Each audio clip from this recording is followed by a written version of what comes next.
Birth of the Demonic Sword.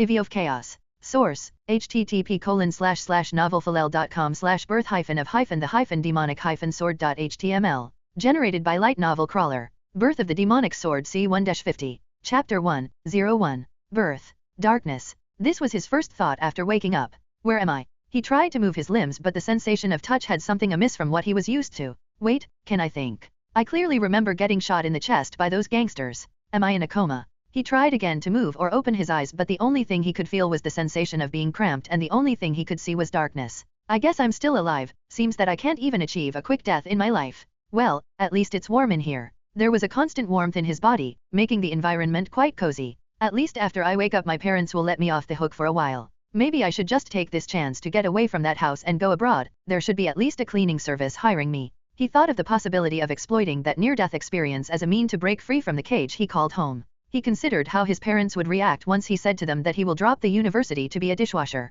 Dad will not make too much trouble for me, but Mom will surely go crazy. Nowadays the only thing I can do home without starting a fight is reading. Maybe I will lose that too. Since he remembered, he loved playing games, reading books, and getting drunk. He found anything else boring, and this seriously affected his school career since high school. So, the situation in his house grew more and more difficult for him to sustain, as his parents would rather yell all the time than accept that the university wasn't fit for him. I guess a big part of that situation is my fault. After all, I've spent most of my life being drunk or isolated in some book. Not a good job as a son indeed. Thinking this, regret emerged in him. If he knew better at that time, he would have not used booze as a mean to vent, and maybe the situation in his family would have been more peaceful. Well, I can't change what has already happened, and I didn't really have many options to keep myself cool while pretending all the time. When he was 14 he figured out that something was not entirely right with him. He would see his friends going after girls or pretty clothing, emphasizing love and social status in a group of people. Yet, he only felt curiosity towards sex without ever being able to really bind with someone. As for human society, he saw it as a bunch of rules created by humans in order to force them to live together.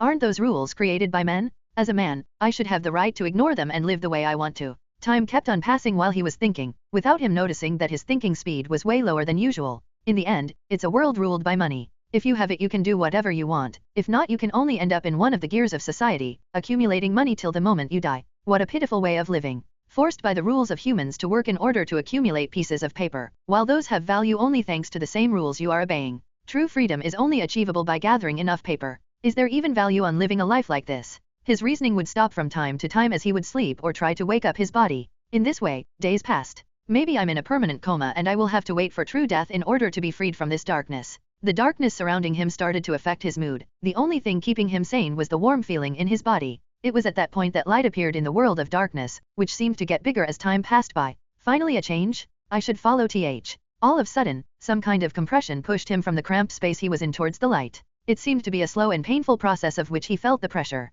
After some time, the world of darkness became a world of light so bright that his eyes hurt. He started hearing some cheers and voices speaking an unknown language. When his eyes got used to the light he could finally see what was around him. A middle-aged fat woman was looking at him with worry, lightly touching his chest. The strange thing was that her hand seemed to cover his entire body. The fuck is happen? He could not finish his line of thought that the fat woman already turned him to the side and lightly slapped his buttocks. For some reasons, he felt pain from that light slap. What the fuck are you doing, woman? He said, yet what came out of his mouth was only a shrill cry. After hearing that cry, the faces of the people in the room relaxed and the fat lady brought the baby to the arms of a pale but beautiful woman lying on an old-fashioned bed. It's a boy, my lady, and a pretty curious one, according to the way he looks at everything. Even though he understood nothing of what the fat woman said, the young man in the body of a baby could easily figure out the situation he was in. Am I reborn? Wasn't it a coma? The woman holding the baby uncovered her chest and attempted to feed him.